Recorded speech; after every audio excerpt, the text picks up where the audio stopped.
নিয়ত অনেক সময় আমরা দেখেছি, অনেকে অনেক কথা বলেন, নিন্দুকেরা অনেক সময় বলেন, কিন্তু আপনারা নিশ্চয়ই আপনারা দেখেন যা যা আমরা বলছি সব কথা কিন্তু আমরা কার্যকরী করছি।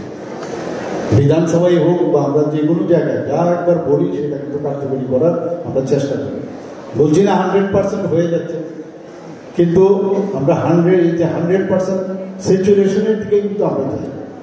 এখানে সাংবাদিক বন্ধুরা আছেন, আপনারা নিশ্চয়ই দেখেছেন যে প্রতিটা ক্ষেত্রে আমরা এই সরকার যা যা বলে সেগুলো কিন্তু করার আমরা চেষ্টা করি, এবং আমরা চাই যে যারা আর্থিকভাবে বা সামাজিক সীমাবদ্ধতার কারণে যারা মেধা আছে তারা যাতে পড়াশোনা আসে, তাদেরকে কিছুটা হলেও আমরা যদি উদ্বুদ্ধ করতে পারি, সেই কারণেই কিন্তু এসিএম ছাত্র প্রকল্প আমরা নিয়ে এসেছি।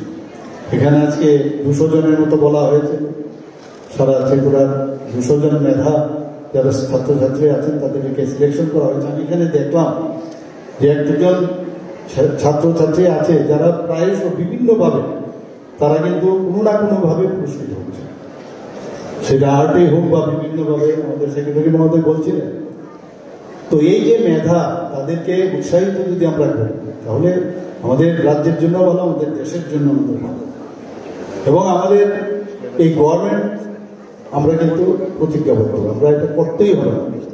কোনো অবস্থায় আমাদের যারা মেধা আছে, আমাদের ছেলে মেয়েরা, তাদের কোনো অবস্থায় পিছিয়ে না যায়, তার জন্য যা যা দরকার আমরা বারবার একটা কথা বলছি যে গুণগত মানের শিক্ষা, সেটা কিন্তু আমরা করে যাচ্ছি।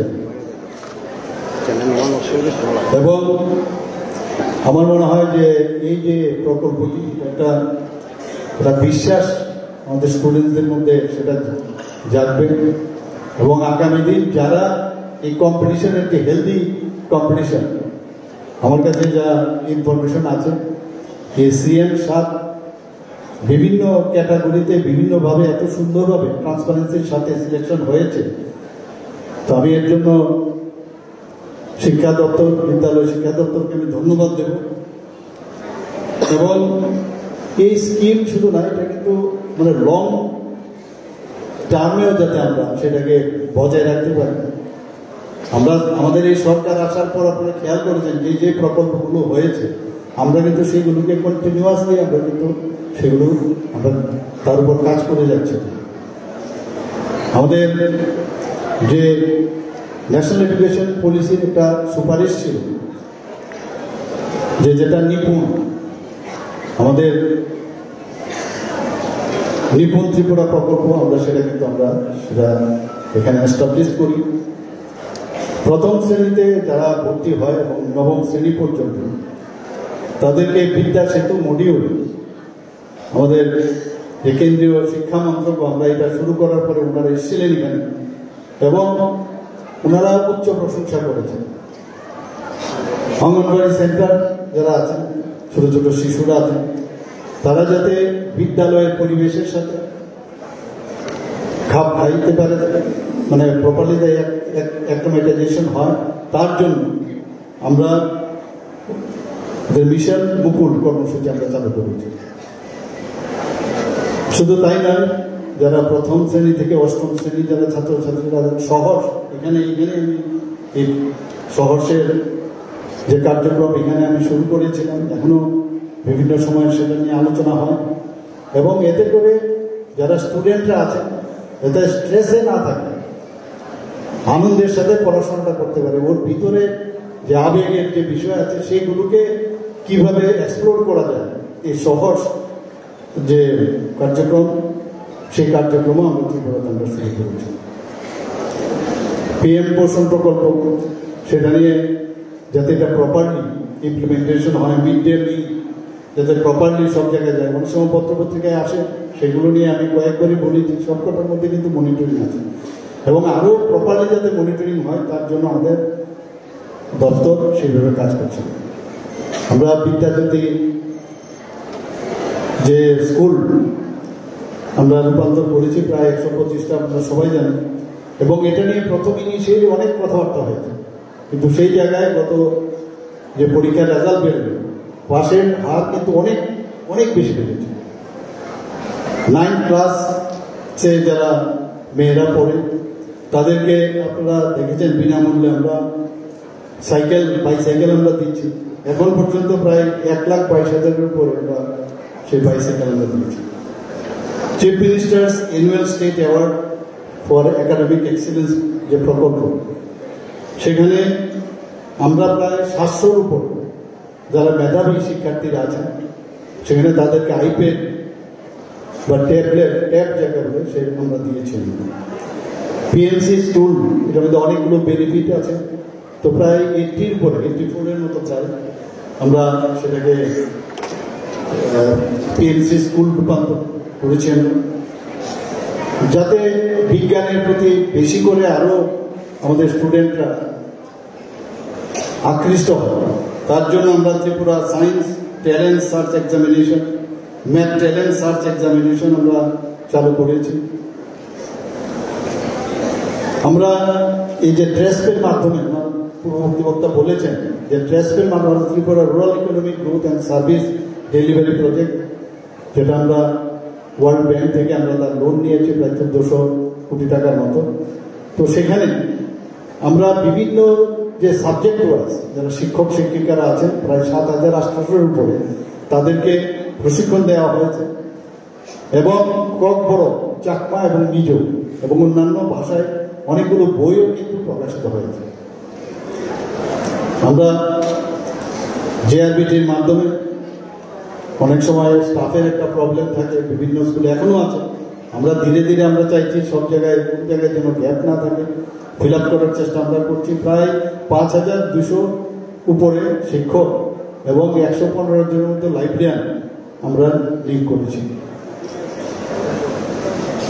আপনারা এর মধ্যে শুনেছেন যে গোয়া এবং মিজোরামের পরে ত্রিপুরা কিন্তু রাজ্য, যেখানে তৃতীয় রাজ্য, যে পূর্ণ স্বাক্ষর রাজ্য হিসেবে ঘোষণা করা হয়। পূর্ণ রাজ্য যে স্বাক্ষর যে রাজ্য, পূর্ণ স্বাক্ষর রাজ্য, সেটা কিন্তু এমনিতেও হয় না, খালি সাইন করলাম সেটা না, অনেক প্যারামিটার আছে, সেইগুলো ফুলফিল করলে তবেই হবে। যে দুটো রাজ্য আমি বললাম সেই দুটো রাজ্যের লোক সংখ্যার হিসাবে কিন্তু আমাদের লোক সংখ্যা অনেক বেশি। তো সেই জায়গায় এখানে 95.6% আমাদের যে 23শে জুন 2025-এ আমাদের তৃতীয় পূর্ণ স্বাক্ষর রাজ্য হিসেবে ঘোষণা করা হয়। মুখ্যমন্ত্রী কন্যা আত্মনির্ভর আমরা যোজনা শুরু করেছিলাম, সেখানেও ডিবিএসসি এবং সিবিএসসি যারা আমাদের ছাত্রছাত্রীরা যারা দ্বাদশ মান উত্তীর্ণ হয়েছে প্রায় 140 মেধাবী ছাত্রছাত্রীদের বিনামূল্যে আমরা স্কুটি দিয়েছি। ত্রিপুরাতে আগে আমাদের এখানে আমাদের সময় তো কোনো ইউনিভার্সিটিও ছিল না, বোর্ডও ছিল না, সব Calcutta university, West Bengal board of secondary education, তার উপরে আমাদের নির্ভর করতে হবে। আজকে আমাদের এখানে আমরা একের পর আমাদের বিভিন্ন ইনস্টিটিউশন এখানে তৈরি হয়েছে। চিফ মিনিস্টার স্পেশাল স্কলারশিপ আমরা এখানে শুরু করেছি। দিব্যাঙ্গ যারা আছেন, দৃষ্টিহীন, তাদেরকেও আমরা আর্থিকভাবে সাহায্য করার চেষ্টা করছি। এখানে ট্রিপল আইটি আমরা ত্রিপুরাতে এখন চালু আছে এবং তাদেরকে জমিও আমরা দিয়েছি। এখন এনআইটি তে ওরা একটা জায়গা নিয়ে সেখানে ওদের কোর্সগুলো করছেন। আমাদের লক্ষ্য প্রকল্প, সবাই জানেন যে লক্ষ্য প্রকল্প একটা আছে, যারা ইউপিএসসিতে পরীক্ষা দিতে চায়, আইএএস এবং আইপিএস হতে চায়, তাদেরকে উৎসাহিত করার জন্য আমরা ত্রিপুরা সরকার থেকে আমরা আর্থিকভাবে তাদেরকে সাহায্য করছি। প্রায় এর মধ্যে 10 জনকে আমরা আর্থিকভাবে সাহায্য করেছি এখন পর্যন্ত। ত্রিপুরাতে এখন ন্যাশনাল ফরেন্সিক ইউনিভার্সিটি হয়েছে। কিছুদিন আগে আমি গুজরাটেও গিয়েছি, ফরেন্সিক ইন্টারন্যাশনাল ফরেন্সিক ওডোন্টোলজির উপর আমি সেখানে আমার কিনোট স্পিকার হিসেবে আমার বলতে হয়েছে। তো আমরাও বলেছি এখানে ওডোন্টোলজির উপরে যাতে আমাদের যে ফরেন্সিক ইউনিভার্সিটি এখানে হয়েছে সেখানে চালু করার জন্য এমএসসি ফরেন্সিক ওডোন্টোলজির উপর। আমাদের এখানে এনএলইউ ন্যাশনাল ল ইউনিভার্সিটি হয়েছে। এখানে এনআইটির কথা তো আমি বললাম। আজকে এখানে একটা ত্রিপুরাতে হেলথ হাব যেরকম তৈরির আমরা চিন্তা করছি এবং এডুকেশন হাব তৈরির আমরা চেষ্টা করছি। এখানে আমি যে বিষয়গুলো এখানে বলছি আপনারা নিশ্চয়ই করে বুঝতে পারছেন যে ত্রিপুরাতে এখন শিক্ষার দিক দিয়ে আমাদের ছেলে মেয়েরা কিন্তু এখন বাইরে যেতে হচ্ছে না। ঠিক আছে, যারা অনেকে বাইরে যেতে যায়, কিন্তু আমাদের এখানে কিন্তু অনেক সুযোগ সুবিধা এখন চলে এসছে। এখানে এগ্রিকালচার কলেজ, ভেটেরিনারি কলেজ, আমাদের কেন্দ্রীয় সংস্কৃতি ইউনিভার্সিটি, 3টা মেডিকেল কলেজ এখানে হয়েছে, একটা গভর্নমেন্ট ডেন্টাল কলেজ হয়েছে, ফার্মেসি কলেজ হয়েছে, এএনএম জিএনএম বিভিন্ন ইনস্টিটিউট গভর্নমেন্ট এবং প্রাইভেট সেক্টর তারা করছেন, বিএসসি নার্সিং কলেজ এখানে হয়েছে। আমাদের এখানে dhamma Dipa international Buddhist university সাবরুমে, সেটা তারও কাজ করছে, আমি কয়েকবার সেখানে গিয়েছি। এটা আরো ফুল ফ্লেজেড ওয়েতে যখন হবে, সাউথ ইস্ট এশিয়ার থেকে বহু লোক এখানে অলরেডি আসছে, আরো বেশি করে লোক আসবে। কিছুদিন আগে আমি টেকনো ইন্ডিয়া ইউনিভার্সিটিতেও সেখানে গেছি। ওনাদের অনেক ধরনের যে কারিকুলামের উপরে, সাবজেক্টের উপরে সেখানে শিক্ষা দেওয়ার ব্যবস্থা রয়েছে। ত্রিপুরা শুধু না, বাইরের থেকেও বহু লোক সেখানে পড়াশোনার সুযোগ পাচ্ছে। আমাদের এখানে নর্থের দিকে আরিয়াবাদ ইন্টারন্যাশনাল ইউনিভার্সিটি অলরেডি তারাও তাদের বিভিন্ন কারিকুলাম নিয়ে কাজ শুরু হয়েছে। মাতা ত্রিপুরী সুন্দরী ওপেন ইউনিভার্সিটি, যেটা আমরা সাউথ ডিস্ট্রিক্ট আমরা শুরু করেছি, সেটা মাতাবাড়ির কেন্দ্রে। এবং এর মধ্যে আমাদের নলছর যে মহিলা কলেজ, সেখানে অলরেডি আমাদের ডিসিশন হয়েছে, সেখানেও সেটা শুরু হবে। অনেকদিন ধরে ওদের একটা দাবি ছিল। এর মধ্যে গত যে আমাদের যে ক্যাবিনেট, সেই ক্যাবিনেটে আমরা ডিসিশন নিয়েছি। নিশ্চয়ই এর মধ্যে আমাদের যে স্পোক্স পার্সন উনি ডিক্লেয়ার করেছেন আমাদের ডিসিশনগুলো। একটা হচ্ছে টিআইটিকে আমরা আবার টিআইটি ইউনিভার্সিটি করে আমরা করতে যাচ্ছি। শুধু তাই নয়, যে উইমেন্স যে কলেজ, সেটাকে উইমেন্স ইউনিভার্সিটি করারও আমরা সিদ্ধান্ত নিয়েছি। একটার পর একটা আমরা ডিসিশন নিচ্ছি কিভাবে ত্রিপুরা রাজ্যের এডুকেশনটাকে আরো বেশি স্ট্রেংথেন করা যায়।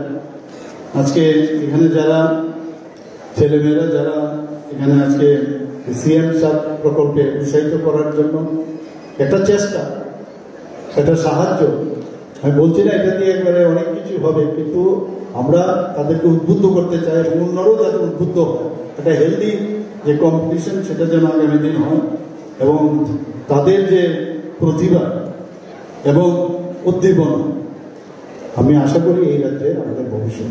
আমরা এক ত্রিপুরা, শ্রেষ্ঠ ত্রিপুরা আমরা বলছি, কিন্তু ওদের ছাড়া কোনো দিন ত্রিপুরাকে আমরা শ্রেষ্ঠত্বের অধিকারে প্রতিষ্ঠিত করতে পারব না। আজকে এখানে যারা সিএম সাত প্রকল্পের অধীনে যারা যারা প্রাইজ পেয়েছেন, তাদেরকে আমি আন্তরিক অভিনন্দন ও শুভেচ্ছা, এবং যারা অভিভাবকরা এসছে তাদেরকেও আমি অভিনন্দন করব। এবং এই ডিপার্টমেন্টকে আমি সত্যি ওনাদেরকে আমি ধন্যবাদ দেবো যে এই ধরনের একটা প্রোগ্রাম এবং বারবার ওনারা যেভাবে কাজ করছেন, আমি ধন্যবাদ দিয়ে আমার কথা বলা শেষ করছি। নমস্কার, জয় হিন্দ। অসংখ্য ধন্যবাদ জানাই রাজ্যের মাননীয় মুখ্যমন্ত্রী প্রফেসর ডক্টর মানিক সাহা মহোদয়কে। মহোদয়ের তথ্যবহুল আলোচনার মধ্যে দিয়ে